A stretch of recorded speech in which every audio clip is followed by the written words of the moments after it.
C'est l'heure de votre journal du 13h sur Canal 3. Voici les titres à développer dans ce journal.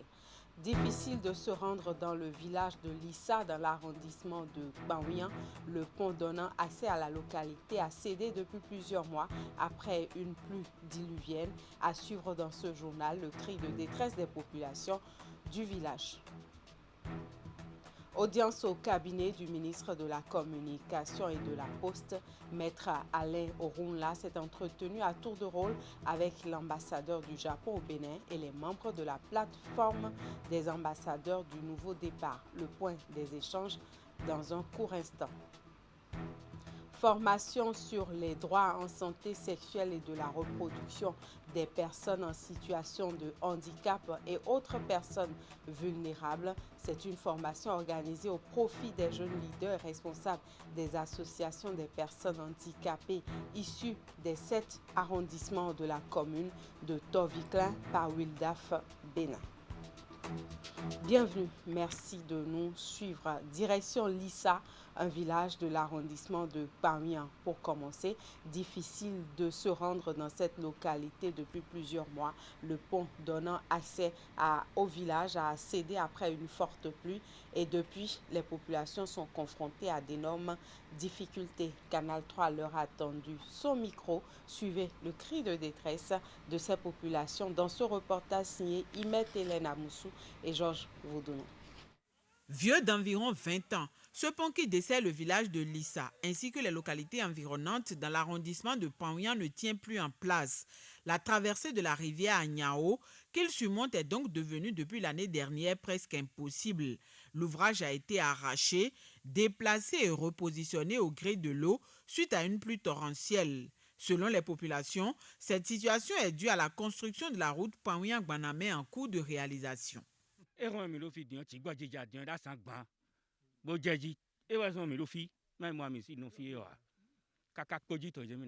Kwe afọ odo kpodi e blali miton mi e ka je alibloji igbana median pon miton elile kanivo gegedo pon miton me to aze pon miton mi sodo alibro gbongbonju a eyin uve ni mi taun to so gbe to po keke kodo fi e ba kaka keke oyibi mi somo ele so yo povi to nu ejile ha mi ede o esuko taun. Désormais impraticable, la voie complique la vie aux populations. Son état empiète sur le bon déroulement de toutes les activités professionnelles et commerciales. Réunis autour du roi de la localité, les habitants en appellent à l'indulgence ainsi qu'au sens de responsabilité des autorités à divers niveaux. Ils souhaitent une résolution de ce problème qui les chagrine depuis un moment. Lissa, c'est un gros village de l'arrondissement de Banwian. La population de Lissa, c'est une population qui n'a que pour activité l'agriculture. Et nous pouvons profiter de ce canal pour vous dire que la culture de coton à Lissa, c'est plus de 500 hectares. Voilà Lissa même, le village administratif et ses villages alentours. C'est-à-dire, Sompono, Kwete, Antioque, Medjenavo, tous ces villages sont dans Lissa. Mais c'est à partir de la seule voie-là qu'ils essaient de faire la commercialisation de leurs produits vivriers. Donc, nous profitons de cette occasion pour demander le secours du ministre des TP et encore dans notre arrondissement, nous pouvons énumérer M. Dossoui Gaston, il n'a qu'à essayer d'intervenir. Jacques Ayadi, directeur général des infrastructures. Nous demandons haut et fort votre secours. Approché, le chef de l'arrondissement dit partager les peines des populations. Il a expliqué qu'un compte rendu a été fait au maire de la commune et les réflexions sont en cours en vue du règlement de la situation. Je dois avouer que c'est une peine pour ces populations parce que c'est des localités qui sont à 100% agricoles. Donc c'est une peine pour eux de transporter ces produits, ces ressources agricoles vers les milieux urbains, histoire de pouvoir les vendre et de faire quelques ressources. J'ai rendu compte à l'autorité communale qui a pris aussi le dossier à bras le corps. Je pense que quelque chose est en train d'être fait pour corriger ces genres de situations parce qu'on ne prévient pas ces catastrophes. Mais quand ça vient, je crois qu'avec la célérité que le maire va donner au dossier, quelque chose sera fait d'ici peu. Démarrée au grand bonheur des uns et des autres, la construction de la route Banwian-Gbanamé a été envisagée par le gouvernement en vue de désenclaver la zone et faciliter les échanges commerciaux entre les deux localités et celles environnantes. Mais ces travaux au lieu de régler définitivement le problème, semblent mettre d'autres compatriotes en difficulté. Vivement que leurs cris de détresse ne tombent dans les oreilles de sourds et qu'une solution rapide soit trouvée afin de redonner le sourire à ces derniers. Audience au cabinet du ministre de la Communication et de la Poste maintenant. Maître Alain Orunla avait deux importants rendez-vous hier. Il a reçu en un premier temps l'ambassadeur du Japon au Bénin. Au menu des échanges, la coopération entre le Bénin et le Japon. Le ministre de la Communication et son hôte se sont prêtés aux questions de notre équipe de reportage à la fin de l'audience. Ils sont au micro de Ali Moumouni et Henri Ganti. Je vous remercie de chaleureux accueil par son Excellence, Monsieur le Ministre. Il a expliqué sur ses hautes fonctions, surtout la réforme de la Poste et la communication du gouvernement. Donc, on a partagé beaucoup d'idées communes parce que la réforme de la Poste a été aussi au Japon un grand agenda. On a privatisé la Poste il y a déjà beaucoup d'années. Et on a toujours, au Japon aussi, on a promu les politiques pour le bon fonctionnement de la Poste. Et j'apprécie beaucoup les efforts de son Excellence, Monsieur le Ministre, dans ce domaine. Et aussi, on a discuté sur le bon développement de la communication. Il faut ce bon développement du média est très important pour le bon de la société des citoyens. Merci, je dois saluer l'initiative de son Excellence Monsieur l'Ambassadeur qui est dans la tradition des bonnes relations qui ont toujours existé entre notre pays, le Bénin, et le sien, le Japon, avec une coopération exemplaire. Donc, Monsieur l'Ambassadeur rajoute à cette excellente coopération le pragmatisme et, dès sa lettre de créance présentée, a décidé d'honorer un certain nombre d'autorités de sa courtoisie. Le ministère de la Communication et de la Poste est très honoré de figurer dans cet agenda, dans ce calendrier, puisque nous sommes la deuxième autorité à recevoir l'honorable visite de son Excellence Monsieur l'Ambassadeur, avec qui nous avons fait un tour rapide de l'état de la coopération entre le Bénin et le Japon. Et la bonne nouvelle dans les échanges que nous avons eus, c'est que nous ouvrions une page pour l'accompagnement de la Poste en termes d'accompagnement sectoriel, secteur dans lequel le Japon a fait ses preuves. Nous souhaitons avoir leur accompagnement pour moderniser et redynamiser notre Poste dont vous connaissez l'état actuel et dont des efforts sont en train d'être faits pour la ressusciter. Nous ne pouvons pas parler de la Poste sans parler de notre secteur traditionnel, celui des médias, où nous sommes en train d'envisager une forme de coopération sectorielle, ne serait-ce que sur le plan technologique. Et après l'ambassadeur du Japon, le ministre de la Communication et de la Poste a reçu en audience les membres de la plateforme des ambassadeurs du Nouveau Départ. Avec eux, il a été question de la vulgarisation des actions du chef de l'État. Je vous invite à suivre le président du conseil d'administration de la plateforme des ambassadeurs du Nouveau Départ. Nous avons sollicité une demande d'audience à l'endroit de son Excellence, le ministre de la Communication et des Postes, afin d'échanger avec l'autorité sur nos actions. En quelque sorte, la plateforme des ambassadeurs du Nouveau Départ est une plateforme technique d'analyse politique et de communication. Nous avons comme mission de vulgariser les actions du gouvernement du président Patrice Talon à travers le PAG 2016-2021. Ces actions dans tous les secteurs. Et toutes nos actions sont basées sur la communication. Il était de bon temps qu'on rende une visite à l'autorité, c'est-à-dire le ministre de la Communication et des Postes, qui s'occupe de la communication politique et gouvernementale, afin de recueillir de lui des observations par rapport à ce que nous faisons, d'avoir des conseils afin de continuer le combat que nous sommes en train de mener sur le terrain pour, bien sûr, la vulgarisation des actions du président de la République. Le ministre était très content, très heureux. Il nous a prodigué des conseils dans le cadre de l'amélioration de notre communication. Il a dit qu'il est le premier qui est très heureux de cette initiative et que nous devons être vraiment avec lui, c'est-à-dire qu'il nous accompagne dans toutes nos actions sur le terrain et qu'il est le premier initiateur même de l'AND et qui voudrait qu'on améliore la communication, les éléments de langage soient pointus, que ces éléments soient en phase avec la politique gouvernementale afin que les populations qui se retrouvent à Tchoumi-Tchoumi, à Wassampenko, à Porte-Novo, sachent réellement ce que le gouvernement fait pour elles et ce pourquoi le gouvernement prend des choix parfois difficiles, mais qui sont utiles pour l'avenir. Et les fonctionnaires du service public peuvent désormais se faire enrôler et faire la demande de leur carte nationale d'identité biométrique sans quitter leur ministère ou direction respective.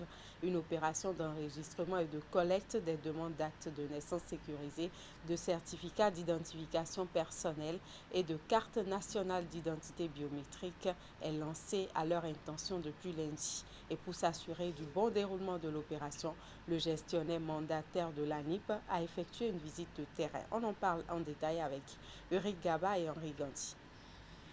À tour de rôle, les agents du ministère des Affaires étrangères passent devant l'équipe de l'Agence nationale d'identification des personnes. C'est une opération lancée par l'ANIP pour permettre à tous les fonctionnaires des ministères et des directions sous tutelle de bénéficier d'actes de naissance sécurisés en vue de l'établissement des cartes nationales biométriques. Hier, 31 août 2020, nous avons démarré l'opération dénommée Appui à la formalisation des demandes d'actes de naissance sécurisés, de certificats d'identification personnelle et de cartes nationales d'identité biométrique dans les ministères. L'objectif de cet appui est de faciliter la tâche aux agents de l'État en service dans les ministères et cet appui vise à éviter que les agents de l'État abandonnent les postes, donc laissent le travail pour se retrouver dans de longues files d'attente à l'Agence nationale d'identification des personnes.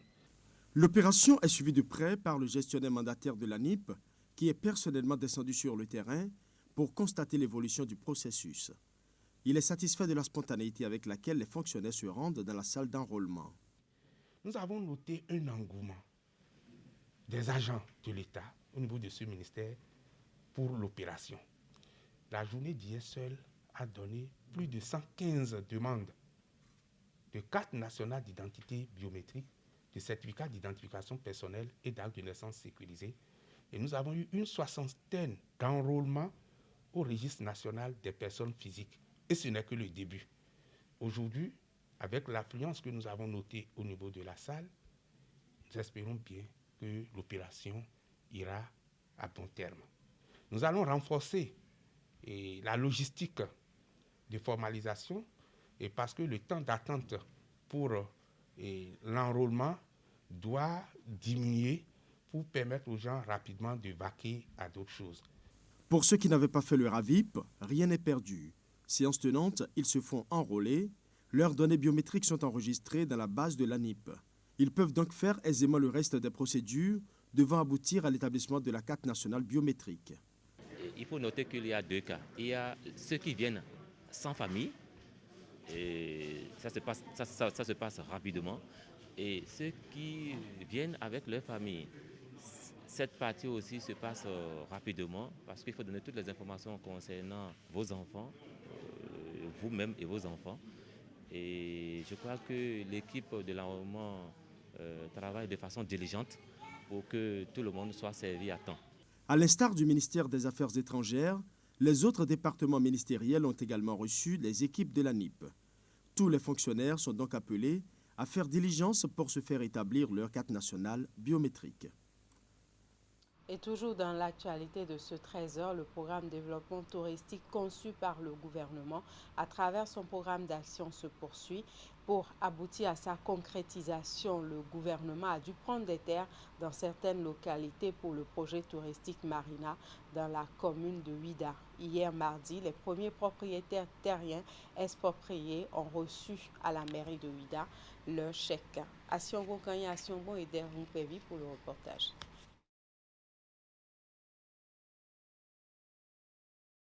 Une première vague de propriétaires terriens impactés par les projets touristiques ouverts à Ouida ont reçu leur chèque.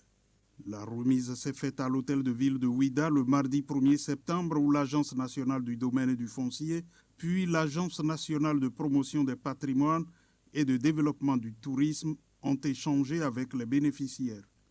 Cela entre dans le cadre des dédommagements de ces propriétaires. Les personnes concernées aujourd'hui constitue la première cohorte d'indemnisation, de paiement et de remise de chèques. Je voudrais inviter les uns et les autres à beaucoup plus de sérénité, car les chèques qui sont remis sont des chèques certifiés immédiatement tirables. Les sites sont destinés à accueillir le projet touristique Marina. Pour les propriétaires ainsi dédommagés, c'est la satisfaction de l'être et aussi de voir que le projet a pris corps. Aujourd'hui où chacun de nous rentre en possession du chèque qui justifie l'effectivité de l'action, parce qu'il faut le dédommagement avant de penser à l'expropriation. Cela vient d'être fait, chacun de nous prend la hauteur de l'action qui vient, n'est-ce pas, d'être réalisée. Le projet touristique Marina va permettre de changer le visage de la commune de Ouida. Il va drainer par an un nombre important de touristes. Le projet comporte plusieurs volets. Il s'agit d'un pôle de développement touristique très important, à la fois aboutissement du parcours mémoriel qui aura commencé depuis le fort portugais en passant par la route de l'Esclave, avec le bateau négrier qui sera vraiment l'étendard de cette marina, des hôtels, les jardins du souvenir. Ce sera donc un pôle économique, un poumon économique pour toute la ville de Ouida. Donc projet phare. Pour la suite des dédommagements, le directeur général de l'Agence nationale du domaine et du foncier, Jules Victorien Koublenou, rassure ceux qui attendent de recevoir leur chèque. Une programmation suivra pour permettre de vider le dossier. Et l'initiative Graines de Baobab Micro d'Or est à sa deuxième édition. C'est une initiative du Parti Union progressiste pour la promotion de jeunes talents, futurs dirigeants de la République. Samedi, c'était l'étape finale du concours. À l'occasion, le jury a écouté 2 candidats sur la prise de parole en public sur un extrait du discours d'un panafricaniste. On retrouve Asiongo Kanya Asiongo. Anaël Erika Takpa est la première de la deuxième édition de Graines de Baobab Micro d'Or, édition 2020. Initiative du Parti Union progressiste, cette deuxième édition a mis en exergue la prise de parole en public par les jeunes de 13 à 18 ans, appelés à dire un extrait du discours du professeur Moustapha Thiam. 12 candidats ont été sélectionnés au plan national, dont Anaël Erika Takpa est aujourd'hui la première des 3 meilleures. Je suis contente, je suis heureuse d'avoir pu rendre tous ces efforts. Il y a eu un travail qui a été fait et ce travail, ça a apporté des fruits. Donc, je peux dire que je suis heureuse. Je n'appréhendais pas vraiment, mais il fallait pourtant se dire, il y avait toujours un espoir de se dire que oui, j'allais gagner. Le discours du professeur Moustapha Thiam a été choisi pour être dit par les candidats parce que comportant, selon les organisateurs, des enseignements clés. Enseignements qui cadrent avec les valeurs à inculquer aujourd'hui à la jeunesse. Et les 12 qui ont planché devant le jury de 3 membres en sont des exemples, comme en témoigne la ministre des Affaires sociales, Véronique Toinfodé, et le président de l'Union progressiste, Bruno Amoussou. À tous les enfants qui ont participé à cette activité, je souhaite que les notions apprises restent à jamais gravées dans vos mémoires. Vous devez découvrir vos talents et continuer à cultiver l'excellence par le travail bien fait. Pour cette édition des Graines de Baobab spéciale 60 ans d'indépendance du Bénin, je voudrais vous dire encore une fois, soyez fiers d'être béninois, soyez fiers d'être africains, mettez vos talents au service de votre patrie. En vous écoutant, je me suis demandé si on était bien au Bénin. Et voilà que soudain apparaissent des graines talentueuses, ce qui montre que notre pays recèle des richesses que nous avons intérêt à découvrir. Merci pour nous avoir offert cet après-midi un moment d'espoir. Le président de l'UP engage son parti à suivre ces graines de baobab micro d'or les années à venir. Ceci pour savoir ce qu'ils deviennent. Bruno Amoussou est convaincu que ces graines s'épanouiront pour que progressivement le Bénin retrouve sa grandeur. Et des jeunes leaders et responsables des associations des personnes en situation de handicap issus des 7 arrondissements de la commune de Toviklen sont en formation depuis lundi. C'est une formation organisée par l'ONG Wildaf Bénin avec l'appui du consortium ABPF. Elle porte cette formation bien entendu sur les droits en santé sexuelle et de la reproduction des personnes handicapées et autres personnes vulnérables. Compte rendu, Geoffroy Messan, Florando. Une série de 3 ateliers s'ouvre ici à Toviklen, dans le département du Koufo, au profit des personnes handicapées et autres personnes vulnérables. Elle est organisée par Wildaf Bénin et est un rendez-vous de renforcement des capacités de jeunes leaders et responsables des associations des personnes handicapées au niveau des 7 arrondissements de la commune de Toviklen. L'objectif principal de ce projet est d'amener les autorités techniques et politico-administratives à prendre des mesures incitatives à la protection des droits en santé sexuelle et de la reproduction des personnes handicapées.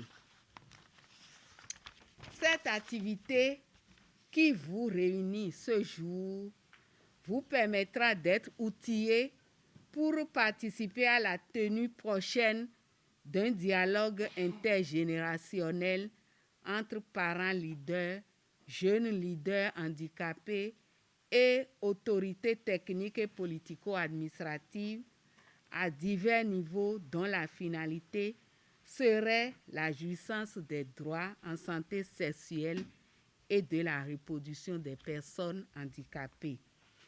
La formation s'inscrit dans la mise en œuvre du projet de plaidoyer pour la promotion des droits en santé sexuelle et de la reproduction des personnes handicapées et autres personnes vulnérables. 20 jeunes leaders et responsables d'associations de personnes handicapées sur 60 prennent part à cette première session de la formation de 112 heures. Les modules tourneront autour de la généralité sur les droits humains fondamentaux et la santé sexuelle et de reproduction au Bénin, clarification, enjeux et perspectives.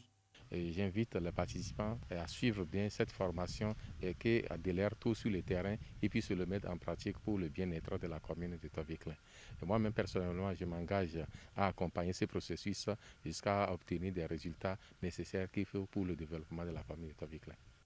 Wildaf Bénin est un réseau d'ONG et de personnes physiques qui œuvrent pour la promotion et la défense des droits humains en général, ceux des femmes, des petites filles et des personnes handicapées en particulier. Et voilà, c'est la fin de ce journal. Toute l'équipe qui m'accompagne vous remercie pour votre attention et votre fidélité. Merci de rester fidèle à la suite de nos programmes et à très bientôt sur Canal 3 Bénin.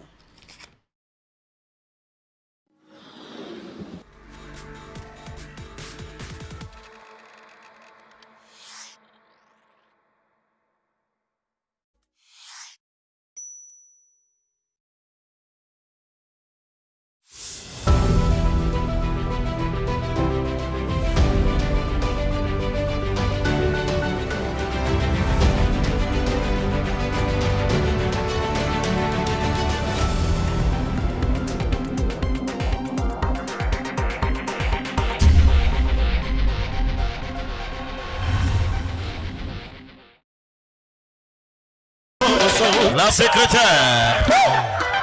Hey!